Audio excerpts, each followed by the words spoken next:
આજની ધર્મકથા. પ્રણામ. 64 પ્રકારી પૂજા. એની 64મી પૂજા એટલે કે અંતિમ પૂજાની અંતિમ કેટલીક કડીઓ. અંતરાય કર્મ અને ફળ પૂજા. ગઈકાલ સુધી આપણે જોયું કે પ્રભુને આપણે વિનંતી કરીએ છીએ અને બહુ સરસ શબ્દથી પૂજ્ય વીર વિજયજી મહારાજ સાહેબે પ્રભુ પાસે માંગણી કરી, ફળ પૂજા ફળ આપીએ. ભગવાન, અમને ફળ પૂજાનું ફળ આપો. શું આપો? જ્ઞાન મહોદય તે વર્યો રિદ્ધિ અનંત વિલાસી રે, અમે પણ તેહના આશીએ. તમે જે જ્ઞાનનો મહાઉદય તમને પ્રાપ્ત થયો, તમે પ્રાપ્ત કર્યો કેવળ જ્ઞાન સ્વરૂપે, અને એના દ્વારા તમે જે અનંત વૃદ્ધિના માલિક બન્યા છો, એ રીતે જે તમે ફળ મેળવ્યું છે, એવા ફળના અમે પણ આશી છીએ, અમે પણ એને ઈચ્છીએ છીએ. તો પ્રભુ, અમારી ફળ પૂજાનું એવું ફળ અમને આપો કે અમે પણ આવા જ્ઞાનનો મહાઉદય પામીએ.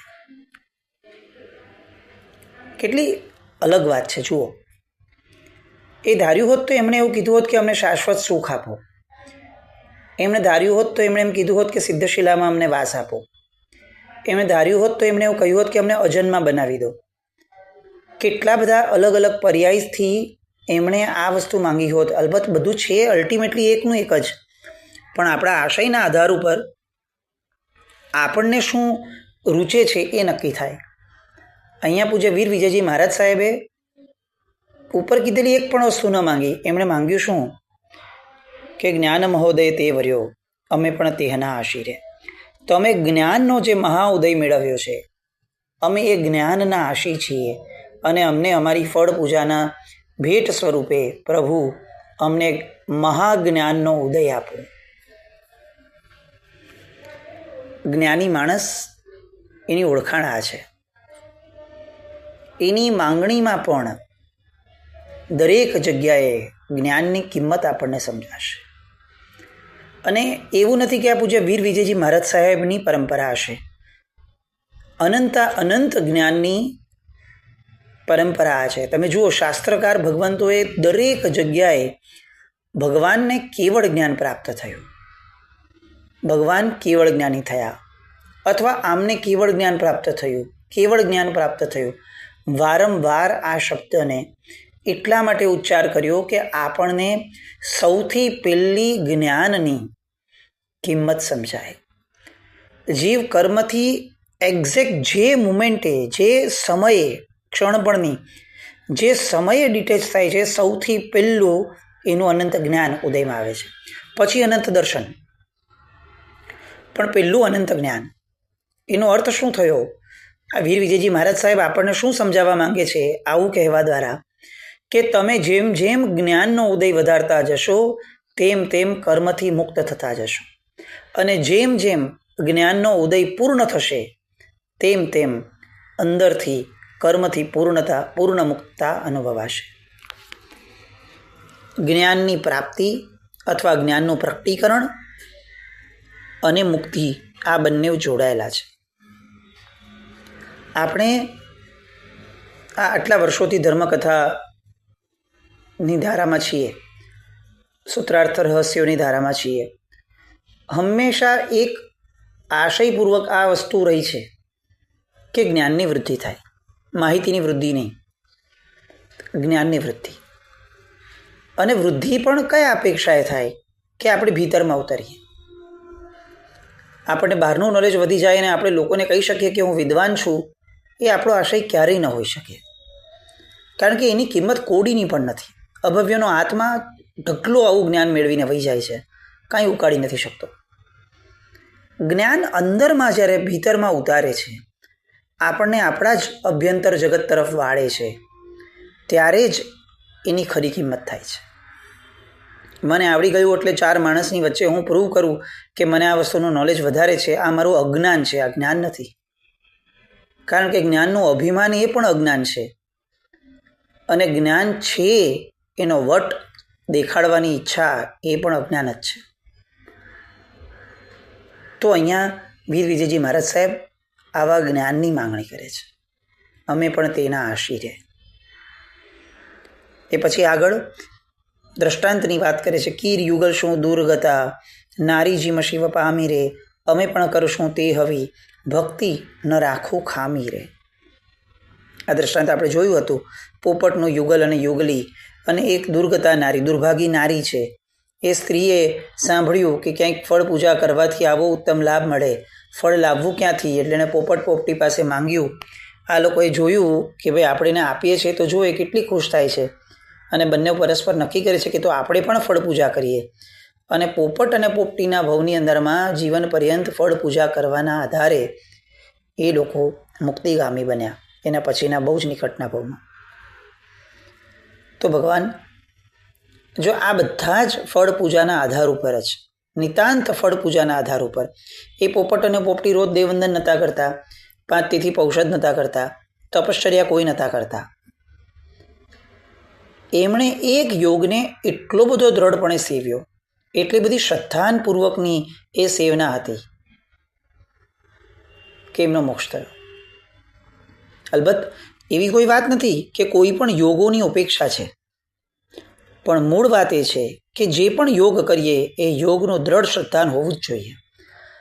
હું 10 જગ્યાએ અડધો ફૂટનો ખાડો ખોદીશ તો કંઈ થવાનું નથી.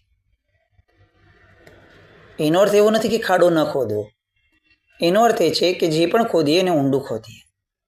પાણી કાઢવાનું લક્ષ્ય છે ને અંદરથી, તો પછી ઊંડું જ ખોદવું પડશે. છીછરું ખોદવાથી જીવનમાં ક્યારેય પાણી નહીં નીકળે. અને આપણે આ અનુષ્ઠાનો, આ બહારના જગતની ક્રિયાઓ, એ બધામાં એટલા બધા આગળ વધી ગયા કે આપણને લંબાઈને પહોળાઈ પુણ્યાયની વધારવામાં એટલો બધો રસ થઈ ગયો કે આપણને ઊંડાણમાં કોઈ કરતાં કોઈ રસ જ ન બચ્યો. અને આમને આમ મનુષ્ય ભાવ પૂરો થઈ જશે. આ 64 પ્રકારની પૂજા પૂરી થઈ. જુઓ, આજે 150 દિવસ થયા. 150 તો આપણે ધર્મકથાઓ થઈ. ફક્ત 64 પ્રકારની પૂજાના આધારે મહિનાઓ તો એનાથી વધારે ગયા હશે. આપણી શનિ રવિની ધર્મકથા નથી થતી એ દિવસો બાદ કરીએ તો કદાચ હું માનું છું કે 6 મહિનાની ઉપરથી આપણે પૂજ્ય વીર વિજયજી મહારાજ સાહેબનું શ્રવણ કરીએ છીએ. એમના આધારે 64 પ્રકારની પૂજાના આધારે સમય વયો જશે. ઊંડાણ પામશું કે નહીં એ તો આપણે જ નિર્ણય કરવાનો. અને એમાં તો કોઈ કર્મ નડતું જ નથી, કારણ કે એ તો આપણો પુરુષાર્થ છે. અહીંયા કી યુગલની વાત, પોપટના યુગલની વાત કે ભગવાન જો એમને એવી ભક્તિ કરી છે તો હું પણ ભક્તિમાં કોઈ જ ખામી નહીં રાખું. બસ મને એવું ફળ સરસ આપજો. સાચી ભક્તિ રીજવી સાહિબ દિલમાં ધરશું રે, ઓચ્છવ રંગ વધામણા મને વાંછિત સવી વર્ષું રે. ભગવાન, અમે આપની એવી સાચી ભક્તિ કરશું કે તમારે રીઝવું પડશે. અમે તમને રીઝવીને જ રહેશું અને તમને અમે અમારા દિલમાં વસાવશું. સાચી ભક્તિ રીઝવી સાહિબ દિલમાં ધરશું રે. કોઈ દેખાડા, ભવ્યતા, ગ્લેમર, આ બધાથી તમે શું રીઝવાના? એ તો દેવો બહુ સારું કરે છે અમારા કરતાં સમાવસારણની અંદરમાં.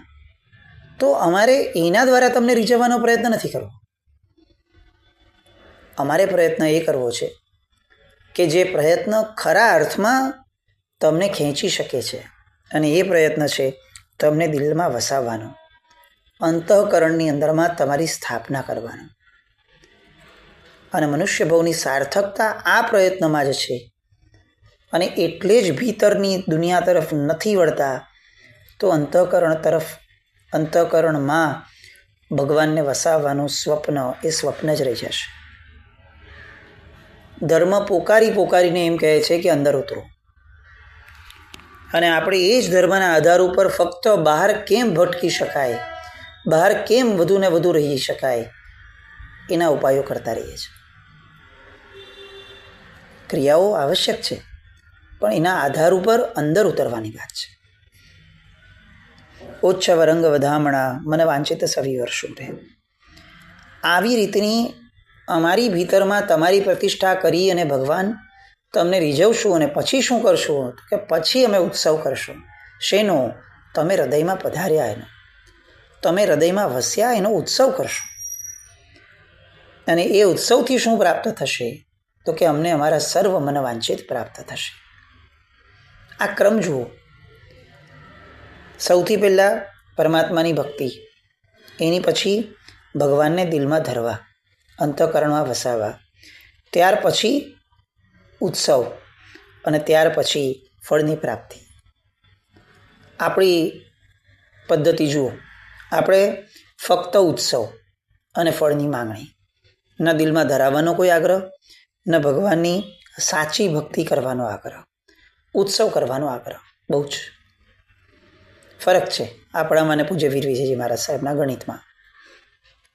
અને 64મી પૂજાની સૌથી છેલ્લી કડી, કર્મ સુદણ તપતરુ ફળે, જ્ઞાન અમૃત રસ ધારા રે, શ્રી શુભ વીરને આશરે, જગમાં જય જયકારા રે.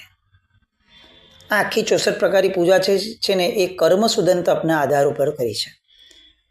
આપણે આવતીકાલે એકવાર જોઈ લઈશું કે કર્મ સુદન તપ, આમ આગળ વાત થયેલી બહુ શરૂઆતમાં, કર્મ સુદન નામનો એક તપ વીર વિજયજી મહારાજ સાહેબે આ 64 પ્રકારની પૂજાના આધારે રચ્યો છે. એ કર્મ સુદન તપ જે કર્મના નાશ માટે છે, એનું વૃક્ષ ફળદાયક બને તો ત્યારે શું થશે? તો કે જ્ઞાન અમૃત રસ ધારા રે. ત્યારે અમારા અંતઃકરણની અંદરમાં જ્ઞાનરૂપી અમૃતની રસધાર વહેશે. ફરી એકવાર જુઓ, છેલ્લી કડીમાં પણ વાત શું કરી? જ્ઞાનની. જ્ઞાની શું ગોઠડી? એ શું આપે? તો કે જ્ઞાન જ. જ્ઞાની માણસ મુખ ખોલશે તો પણ જ્ઞાનની જ વાત કરશે. એના શબ્દો દ્વારા એનું જ્ઞાનીપણું છલકાશે. એ શબ્દોનો વેડફાટ નહીં કરે મૂર્ખની જેમ.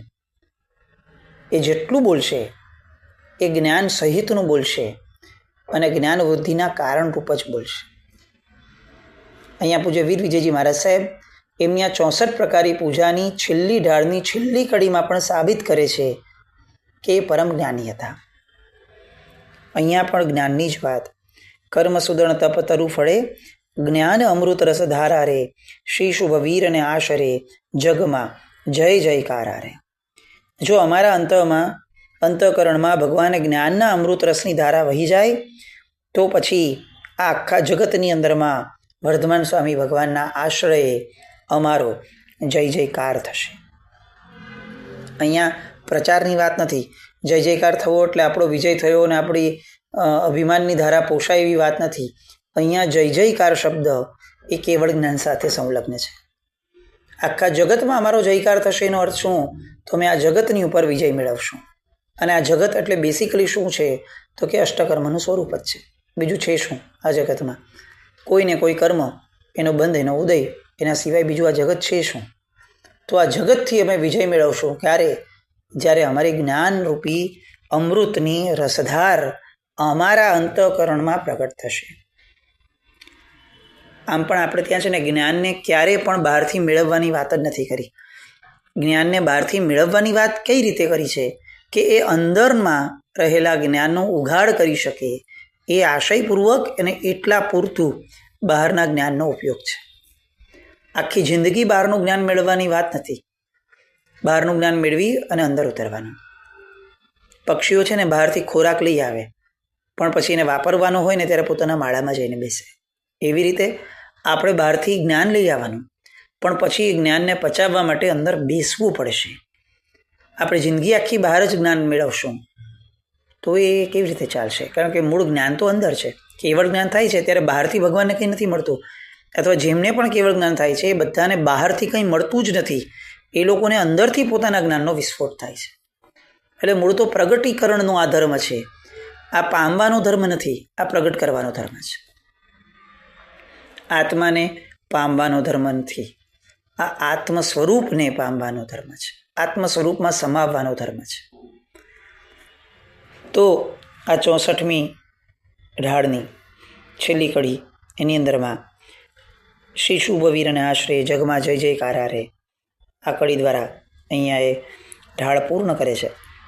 અને છેલ્લે કાવ્યની અંદરમાં મોક્ષ વૃક્ષના રૂડા ફળ આપનાર એવા ઉત્તમ ફળો વડે હે ભવ્ય ઇન્દ્રો દ્વારા જેના ચરણ કમળમાં નમન થાય છે એવા અને મોહરાજાના સામ્રાજ્યને જેમણે ખતમ કર્યું છે એવા તીર્થંકર પ્રભુની તમે પૂજા કરજો. બે વિશેષણો. એક, ઇન્દ્ર દ્વારા પૂજાયેલા એટલે ભગવાનની આદેયતા આર્હંત્ય એને વંદન કર્યું, અને મોહરાજાના સામ્રાજ્યને જેણે ખતમ કર્યું એ આશય દ્વારા ભગવાનની વિશુદ્ધિ, પરમ વિશુદ્ધિ. બંને પેરેલલ ચાલશે. ફક્ત પુણ્યના આધાર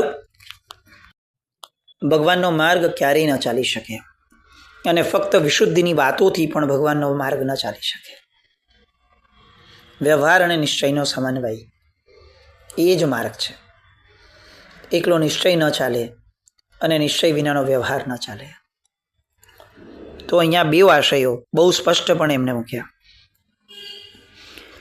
કે જેમના દ્વારા ઇન્દ્ર દ્વારા જેમના ચરણ કમળમાં નમન થયા છે તે, અને મોહના સામ્રાજ્યને જેમણે ખતમ કર્યું છે તે, એવા તીર્થંકર પરમાત્માની તમે ફળ પૂજા કરો. એટલે આપણે દુહાની અંદરમાં પણ જુઓ, ઇન્દ્રની વાત મૂકીએ છીએ કે ભાઈ ઇન્દ્રાદિક પૂજા પણ ફળ લાવે ધરી ડાગ. એ પુણ્યનો અંશ, પુણ્યનો ચમકારો મૂક્યો, અને પછી પુરુષોત્તમ પૂજી કરી આ શબ્દ મૂક્યો. પુરુષોમાં ઉત્તમ છે, તમે પોતે ઉત્તમ છો. ફક્ત ઇન્દ્ર દ્વારા તમે પૂજાયા છો એટલે ઉત્તમ છો એવું નહીં, તમે સ્વયં ઉત્તમ છો પ્રભુ. આવી રીતે ભગવાનની ભક્તિ છે. તો આ વ્યવહાર નિશ્ચયના સમન્વય દરેકે દરેક જગ્યાએ આપણને પૂર્વના મહાપુરુષોના કોઈ પણ વાક્યની અંદરમાં વર્તાશે છે. અને છેલ્લું કાવ્ય, શાંત રસના અમૃત રસથી મધુર અને અભય આપનારા અનુભવ નામના ફળ વડે અહિતરૂપી દુઃખને મટાડનારા આત્મિક હિતના વૈભવને આપનારા એવા સહજ સિદ્ધ પ્રભુને હું પૂજું છું. પેલું કાવ્ય એ આર્હંત્યનું હતું, અને બીજું કાવ્ય એ પ્રભુના સિદ્ધત્વનું છે. પણ અહીંયા બહુ સરસ વાત કરી કે ભગવાન કયું ફળ જોઈએ છે, તો કે મને અનુભવ નામનું ફળ જોઈએ છે. વિચાર નહીં, વિચારણા નહીં, માનસિકતા નહીં, સ્પંદન કે સ્ફૂર્ણા પણ નહીં, અનુભવ. આ અનુભવના આધાર ઉપર સમ્યક દર્શન ઊભું છે. વાતો કરનારને સમ્યક દર્શન હોય એવું જરૂરી નથી. જેને અનુભૂતિ છે, જેને અનુભવ થયો છે, એને સમ્યક દર્શન છે.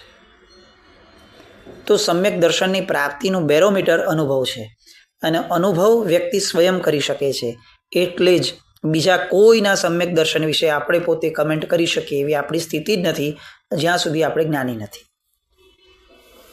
અહીંયા ફળ પૂજા વડે શું માંગ્યું, શેનું ફળ માંગ્યું, તો કે ભગવાન મને અનુભવરૂપી ફળ આપો, મને અંદરમાં ઉતરવાનું ફળ આપો. હું મારા ભીતરી જગતની અંદરમાં ઉતરતા ઉતરતા ઉતરતા મારા કર્મોને સફાયો કરતા કરતા કરતા એક ક્ષણ એવી આવશે કે જ્યારે મારું આત્માનું સંવેદન એ મારા આ બહારની સપાટી સુધી પહોંચશે. એ મારો અનુભવ. હું આત્મા છું. આવી અંદરમાં મારું બોલવાપણું નહીં, પોપટની જેમ રટવાપણું નહીં કે હું આત્મા છું. મારી પોતાની એક સંવેદના, એક અનુભૂતિ એ મને પ્રાપ્ત થાય. આવું ફળ ભગવાન મને ફળ પૂજાના ભાગ સ્વરૂપે આપો. અને આવી સરસ મંગણી દ્વારા છેલ્લે ઓમ રેમ શ્રી પરમ પુરુષાય પરમેશ્વરાય જન્મ જરા મૃત્યુ નિવારણાય અષ્ટકર્મોચ્છેદનાય શ્રીમતે વીર જિનેન્દ્રાય ફલમ યજામહે સ્વાહા.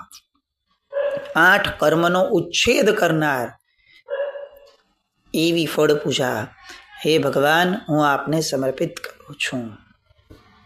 અદ્ભુતતમ આખીને આખી રસધાર 64 પ્રકારી પૂજા એ આજે અહીંયા આપણે પૂજ્ય વીર વિજયજી મહારાજ સાહેબની કૃપાથી પૂર્ણ કરી. આમ આપણને એટલી બધી સંવેદનાઓ જાગે કે કહેવા માટે કદાચ શબ્દો ઓછા પડે. આ 150 દિવસની અંદરમાં આપણે જે માણ્યું છે, કદાચ એવું લાગે કે વીર વિજયજી મહારાજ સાહેબ ન હોત તો આપણને આપણી ક્રિયાના કેટલા બધા એવા સ્વરૂપો કે જે દૂર કરવા જેવા હતા, જે પામવા જેવા હતા, આ બંનેઓ આપણને કોણ સમજાવત? અને એમની એ પરમ કૃપા કે કાવ્યાત્મક સ્વરૂપે એમણે 8 કર્મોના સ્વરૂપ આપણને સમજાવ્યા. અત્યાર સુધી બસ ફક્ત ઉપર છેલ્લી અષ્ટપ્રકારી પૂજા એને 50, 60, 70, 80 વર્ષથી આપણે પૂછતા આવ્યા હતા. આજે સમજાયું કે અષ્ટપ્રકારી પૂજા અષ્ટકર્મને છેદવા માટે છે અને અષ્ટકર્મોનું સ્વરૂપ, એની સાથે આ પૂજાઓનું સાનિધ્ય, એની સાથે આ પૂજાઓની સંલગ્નતા, એની આખી વાત, સ્વરૂપ, ઉદય, બંધ, આ બધી વાતો વીર વિજયજી મહારાજ સાહેબે કમાલ કરી, કમાલ. એમણે આ આખા ને આખા 64 પ્રકારની પૂજા ઉપર એક કળશ રચ્યો છે. ગાયો ગાયો રે, ગાયો ગાયો રે, મહાવીર જિનેશ્વર ગાયો. આ કળશની વાત. અને સહજ રીતે વીર વિજયજી મહારાજ સાહેબના ચરણોની અંદરમાં મસ્તક ચૂકાવી અને એમને આપેલી કૃપા, એમને આપેલું ઋણ, એનો સ્વીકાર અને એમની પાસેની આપણી માંગણીઓ, એની વાત માટે આવતીકાલે ફરીથી મળશું. જી નાગનાવૃત કંઈ પણ બોલાયો તો મિચ્છામિ દુક્કડમ. જય નામ, જય અતિશાસન.